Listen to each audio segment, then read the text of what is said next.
I should point out one anecdote about Bretton Woods with regard to the leadership of those institutions that I think is quite interesting, a legacy of Harry Dexter White's freelance diplomacy that lives on to today.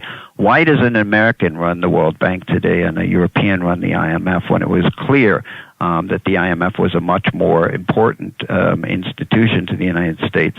Well, in January of 46, Truman nominates Harry Dexter White to be the first U.S. executive director of the fund and is going to nominate him to be the first managing director, the head of the fund. But when FBI Director J. Edgar Hoover gets wind of it, he writes a long memorandum to the president telling him not even to think of such a thing because he, Hoover, can prove that White is in fact a Soviet spy. Now, Truman didn't trust Hoover, but knew that he had an enormous political problem on his hands.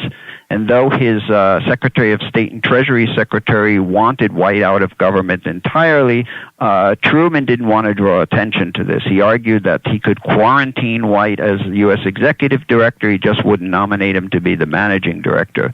So in March of 1946, just before the Savannah Conference to inaugurate the IMF, the U.S. Treasury Secretary Fred Vinson tells shocked Keynes that the administration had decided after due consideration that it wanted presidency of the World Bank and that it did not want to take the head of the IMF as well because that would be ungracious of the United States to demand the heads of both institutions.